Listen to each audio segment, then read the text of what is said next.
14 फरवरी 2019 दोपहर का समय। कश्मीर की सड़क पर चल रहा एक लंबा काफिला। सब कुछ सामान्य दिख रहा था, लेकिन कुछ ही सेकंड बाद एक ऐसा धमाका हुआ जिसने ना सिर्फ उस सड़क को बल्कि पूरे देश को हिला दिया। धुएं का घना गुबार, बिखरे हुए मलबे और चीखती हुई खामोशी। उस पल में 40 से ज्यादा जवान हमसे छिन गए।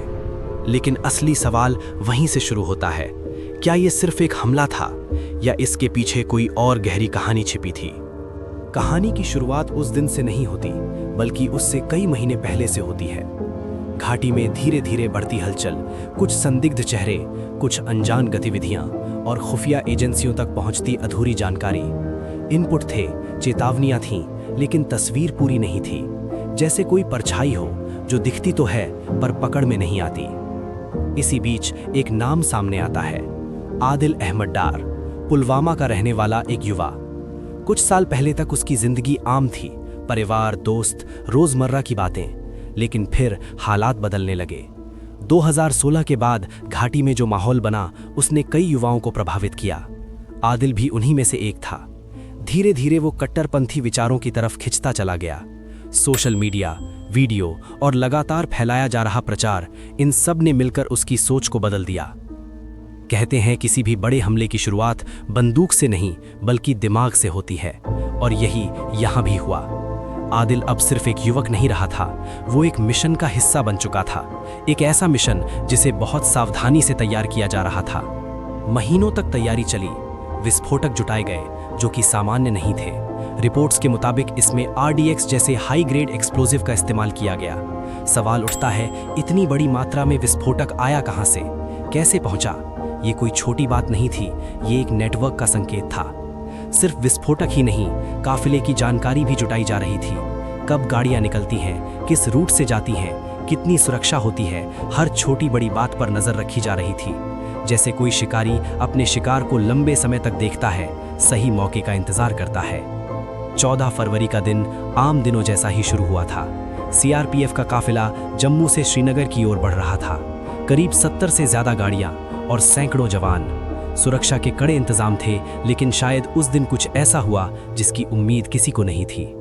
दोपहर करीब 3 बजे काफिला पुलवामा के पास पहुंचा। सड़क पर हलचल थी, लेकिन सब कुछ सामान्य लग रहा था। तभी अचानक एक तेज रफ्तार से कार काफिले की तरफ बढ़ती है।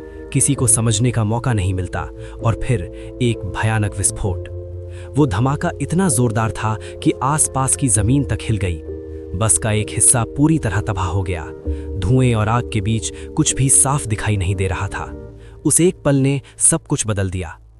हमले के बाद तुरंत जांच शुरू हुई और धीरे धीरे साजिश की परतें खुलने लगीं। जिम्मेदारी ली जैश-ए-मोहम्मद नाम के आतंकी संगठन ने। ये संगठन पहले भी कई हमलों में शामिल रहा था, लेकिन इस बार का हमला अपने पैमाने और तरीके दोनों में अलग था।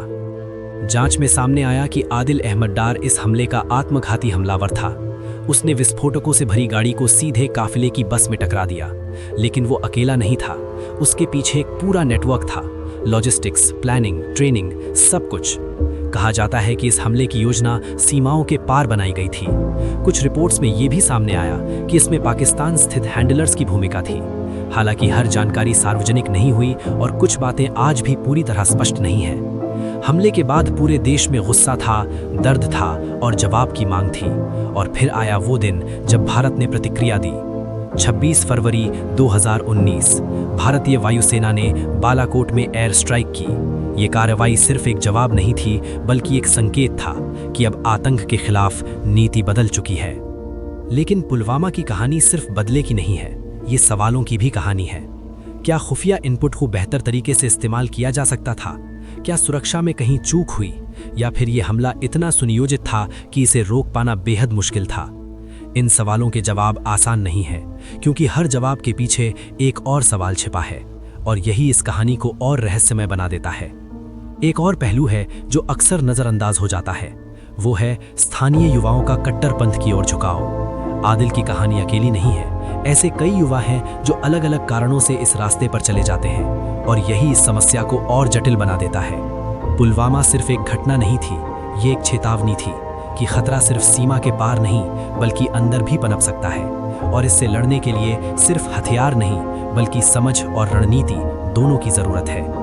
आज इतने सालों बाद भी जब हम उस दिन को याद करते हैं तो सिर्फ दर्द नहीं आता, बल्कि कई अनकहे सवाल भी सामने आते हैं। कुछ जवाब मिल चुके हैं, लेकिन कुछ अब भी धुंध में छिपे हैं। शायद सच्चाई पूरी तरह कभी सामने ना आए, शायद कुछ बातें हमेशा फाइलों में बंद रह जाएं, या कुछ राज ऐसे ही दफन रह जाएं। लेकिन एक बात साफ है कि उस दिन जो हुआ उसने देश को बदल दिया, सोच बदल दी और जवाब देने का तरीका भी बदल दिया। पुलवामा की वो सड़क आज भी वही है, गाड़ियां आज भी वहां से गुजरती हैं, लेकिन उस दिन की याद, उस धमाके की गूंज आज भी हवा में महसूस की जा सकती है। क्योंकि कुछ घटनाएं समय के साथ खत्म नहीं होती, वो इतिहास बन जाती हैं, और इतिहास कभी पूरी तरह खामोश नहीं होता। और शायद यही इस कहानी की सबसे बड़ी सच्चाई है कि हर रहस्य का जवाब नहीं होता, लेकिन हर सवाल हमें और सतर्क बनाता है।